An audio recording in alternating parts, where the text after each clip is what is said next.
A billionaire real estate developer walks into Judge Caprio's courtroom like he owns it. Custom Italian suit worth more than most people's cars. Rolex Presidential that could pay someone's rent for a year. Entourage of 3 waiting outside. Traffic violation. Red light camera. Should take 5 minutes. But from his first word he makes it clear. He doesn't think rules apply to him.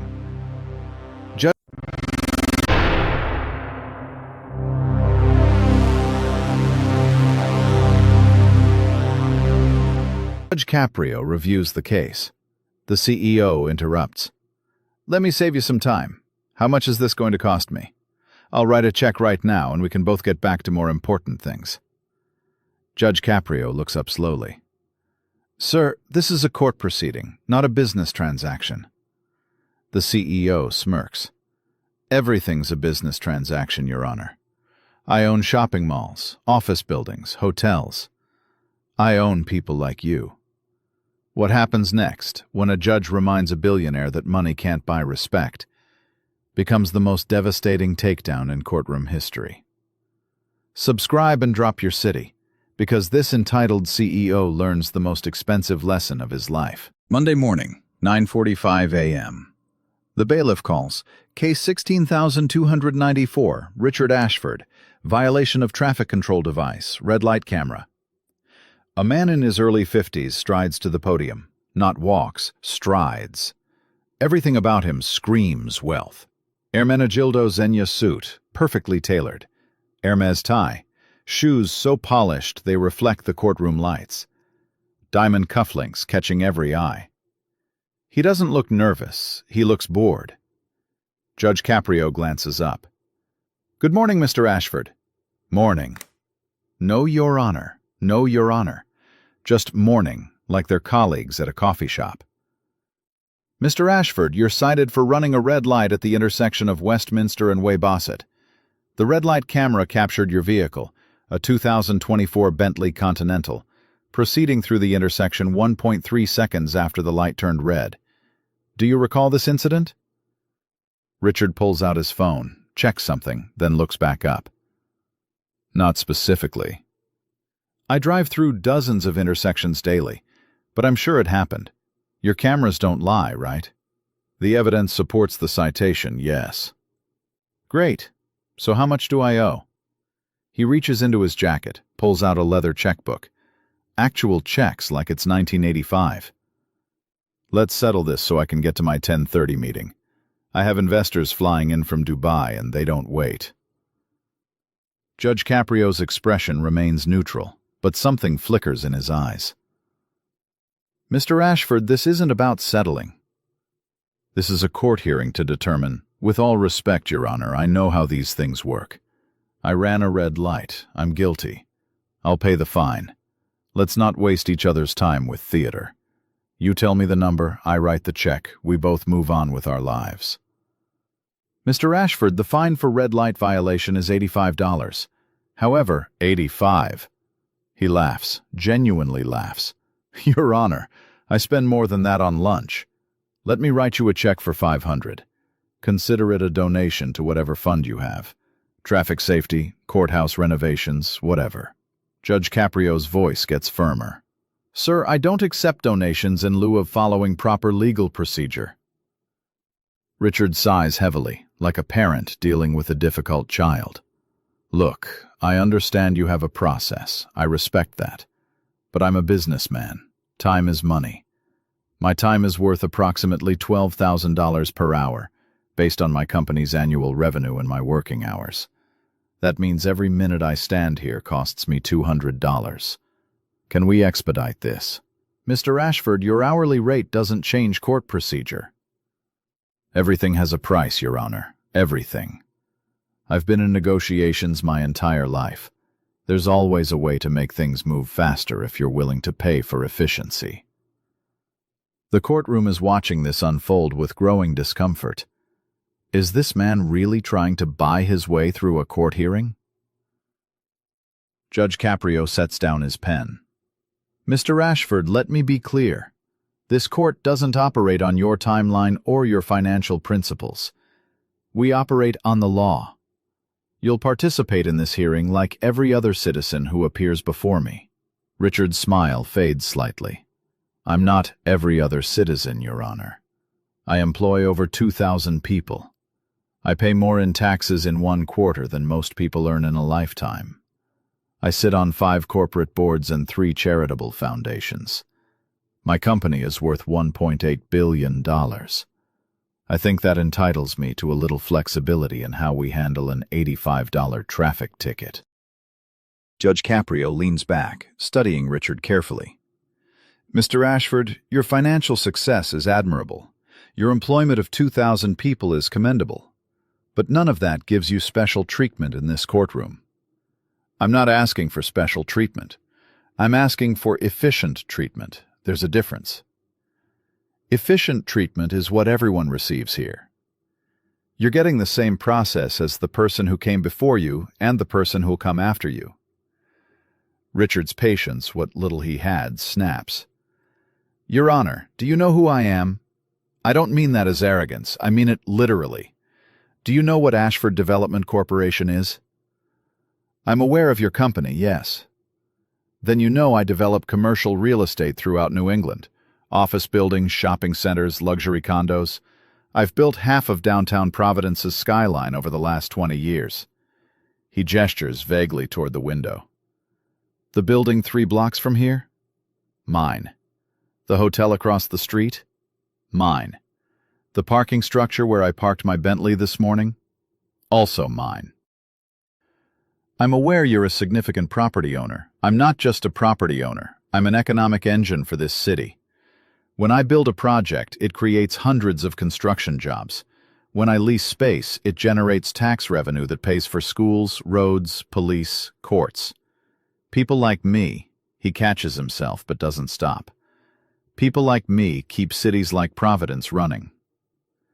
Judge Caprio's expression hardens almost imperceptibly. People like you? Business leaders, developers, entrepreneurs. The people who take risks, create jobs, generate wealth. We're the ones who make everything else possible. I see. And where do people like me fit into your worldview, Mr. Ashford? Richard realizes too late that he's walked into dangerous territory. But his ego won't let him retreat. Your Honor, I didn't mean any disrespect. I'm just saying there's a hierarchy to society. Some people create value and some people maintain systems. Both are necessary, but one is more economically vital than the other. So judges maintain systems, and billionaires create value. In simplest terms, yes. You enforce laws that people like me operate within. It's complementary, not competitive. Judge Caprio's voice drops to just above a whisper. Mr. Ashford, would you say I work for you? Richard hesitates. He knows this is a trap, but his arrogance propels him forward. In a philosophical sense, yes. My taxes pay your salary. The economic activity my company generates funds the court system. So in that framework, you could say public servants serve taxpayers. And I'm one of the largest taxpayers in Rhode Island. The courtroom is dead silent. People are holding their breath. So because you pay substantial taxes, you believe I serve you. I believe we have a transactional relationship. I contribute to the system financially. The system provides services. That includes law enforcement, courts, infrastructure. You're part of that service infrastructure. Judge Caprio nods slowly. Service infrastructure. Interesting term for the judicial branch of government. Your Honor, I'm not trying to offend you.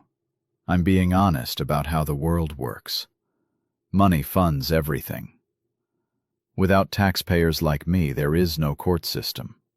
No judges, no bailiffs, no public defenders. None of it exists without people creating wealth and paying into the system. So we should be grateful. I didn't say that. But it's what you meant. That judges, police officers, teachers, all public servants should be grateful that wealthy taxpayers like you allow us to exist. Richard's face flushes. You're twisting my words. I'm simply stating economic reality. Wealth creation enables public services. That's not controversial. That's basic economics. And then he says it, the sentence that changes everything. Look, Your Honor, I don't mean to be rude, but I own people like you. I own the buildings you work in. I own the roads you drive on. I own the economy that makes your salary possible. So can we please just finish this transaction so I can get back to actually creating value? Subscribe to Judge Stories if you believe respect isn't for sale. For 5 full seconds, Judge Caprio says nothing, just stares at Richard Ashford with an expression that could freeze fire. When he speaks, his voice is quiet but carries like thunder. Mr. Ashford, did you just tell me you own me? Richard realizes, too late, the magnitude of his mistake. I didn't mean it literally. I meant economically. You said, and I quote, I own people like you. There's no economic interpretation that makes that acceptable. Your Honor, I apologize if that came out wrong. I was trying to illustrate you were trying to remind me that you're rich and I'm not. That you create value and I merely maintain systems. That you own buildings and I merely work in them. That your time is worth $200 per minute and mine is apparently worthless. That's not what Let me tell you something, Mr. Ashford. I've been a judge for over 30 years. I've seen billionaires and I've seen broke college students. I've seen corporate executives and homeless veterans. And you know what I've learned? Money doesn't determine character. Power doesn't create wisdom. And wealth absolutely does not buy respect. Richard is pale now. Your Honor, I sincerely apologize. I was out of line. You were more than out of line. You were contemptuous. You walked into this courtroom believing your $1.8 billion exempts you from basic human decency. You treated this hearing like a business transaction where you could simply pay your way out. And when I didn't immediately bow to your financial superiority, you told me you own me. I didn't mean stop talking. Richard's mouth snaps shut. Judge Caprio opens his computer, types slowly and deliberately. The courtroom is so quiet you can hear people breathing. Mr. Ashford, the standard fine for running a red light is $85. That's what you came here expecting to pay. But we're not in a standard situation anymore. He looks up, makes direct eye contact. Under Rhode Island General Law 8-1-3, judges have discretion to enhance penalties when defendants demonstrate contempt for judicial authority, or when their behavior suggests disregard for public safety and the rule of law. Your behavior today has been textbook contempt. You've referred to court proceedings as theater. You've attempted to expedite justice by offering to overpay. You've suggested that your time is more valuable than court time. You've stated that public servants exist because wealthy people allow them to exist. And you've told a sitting judge that you own him. Richard's hands are shaking. Your Honor, I'll pay any fine. I'll donate to any cause. Just please, your fine for the red light violation is increased from $85 to $5,000. The courtroom gasps. Richard's face goes white. 5,000 for running a red light 1.3 seconds late? No. 85 for the red light. 4,915 for contempt of court. That's insane. You can't charge me $5,000 for speaking honestly about economics. I'm not charging you for speaking honestly. I'm charging you for contempt, for treating this court like a business transaction, for suggesting that money exempts you from respect, for telling me you own me. Richard's voice rises. I apologized for that. I said it came out wrong. You apologized after you saw my reaction. That's not remorse. That's damage control. This is an abuse of judicial power. I'll appeal this. My lawyers will. Please do appeal. I encourage it. Because every appellate court in Rhode Island will review the video of you telling a judge, I own people like you. I'm confident they'll uphold my ruling. Richard tries another tactic. Your Honor, I employ 2,000 people. I have a company to run. I have investors, clients, obligations. And I have a courtroom to run. With rules that apply equally to everyone, billionaire or broke, real estate mogul or unemployed single parent. In this room, your $1.8 billion means nothing. Judge Caprio isn't finished. But Mr. Ashford, I'm going to do something else. Something I rarely do. I'm going to teach you a lesson your money apparently hasn't taught you. He makes more notes. In addition to the $5,000 fine, I'm ordering you to complete 50 hours of community service. Community service? I'm a CEO. I don't have time for... You'll make time. You told me your time is worth $200 per minute, so 50 hours of your time equals $600,000 in value. Consider it a donation to the community you claim to support. Richard is shaking with rage.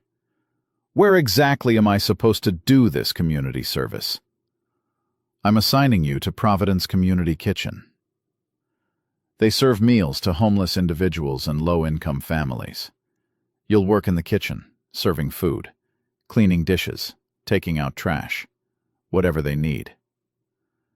You're assigning a billionaire to wash dishes?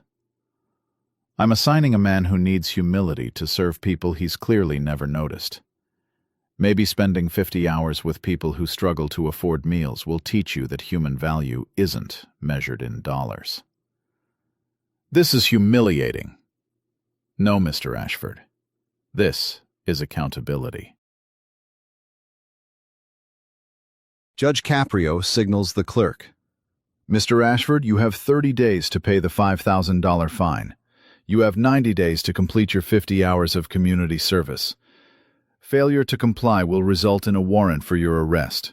Do you understand? Richard can barely speak. Yes. And Mr. Ashford, one more thing. You mentioned that you own the building 3 blocks from here, and the parking structure where you parked your Bentley. You implied that your property ownership gives you some special status in this city. Let me tell you what you don't own. You don't own justice. You don't own respect. You don't own the rule of law. And you absolutely do not own the people who dedicate their lives to public service.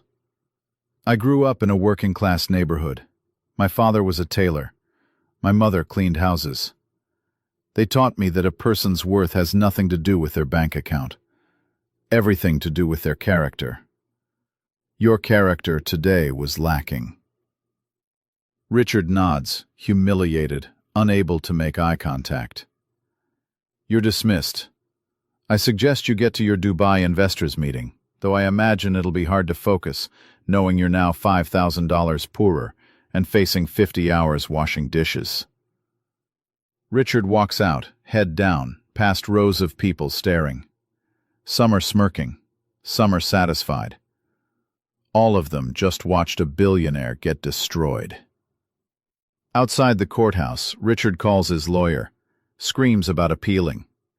The lawyer pulls up the courtroom video, watches Richard say, "I own people like you," and responds, "Richard, if you appeal this, every news outlet in America will cover it.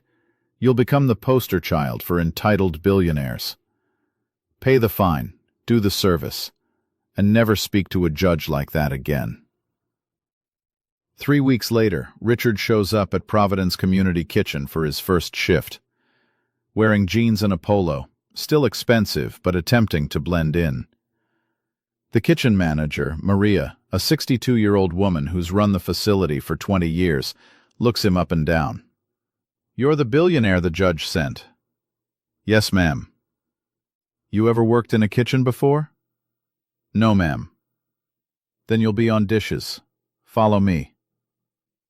Richard spends 4 hours washing dishes, scrubbing pots, taking out garbage. His hands get wrinkled. His back hurts. He sees hundreds of people come through, families, elderly folks, veterans, people who look just like anyone you'd pass on the street but who need help affording meals. During his break, he sits outside. A homeless veteran sits next to him. "You're that rich guy from the news, right? The one who told the judge he owns people?" Richard winces. "Yeah, that's me." "That was stupid." "Yeah, it was." The veteran lights a cigarette. "You know what you don't own? Dignity. Can't buy that. Can't sell it. Either you have it or you don't. Today you didn't have it. But you're here washing dishes, so maybe you're learning." By his 20th hour of service, Richard is different, quieter, more thoughtful. He notices people, learns names, asks about their stories. By his 50th hour, the final shift, Maria pulls him aside. "You surprised me. Most rich people the judge sends quit after 3 hours. You finished. You showed up every shift. You worked hard. Maybe you learned something." "I did. I learned I was an arrogant asshole who thought money made me better than people. It doesn't. I'm sorry it took a judge destroying me to figure that out." 6 months later, Providence Community Kitchen receives an anonymous donation. $500,000. The donor note says, "For food, supplies, and dignity. Someone who learned respect the hard way." Maria knows who sent it. Subscribe to Judge Stories now for moments when billionaires learn money can't buy class, and when 50 hours washing dishes teaches what $1.8 billion couldn't. Richard Ashford walked into court worth $1.8 billion. He left $5,000 poorer, 50 hours of labor committed, and infinitely humbled. Judge Caprio proved that courtrooms are the ultimate equalizer. Your net worth doesn't matter. Your property portfolio doesn't impress. Your tax contribution doesn't buy special treatment. And telling a judge, "I own people like you," costs exactly $5,000 plus 50 hours of your life. This is what happens when a billionaire forgets that respect can't be purchased, when wealth becomes an excuse for arrogance, and when one judge reminds a CEO that the people who maintain systems hold more power than the people who own buildings. Richard learned the most expensive lesson of his billionaire life. You can own half the city, but you can't own dignity, and you definitely can't own a judge. Comment below. Was 50 hours of dishes enough, or should he have gotten more?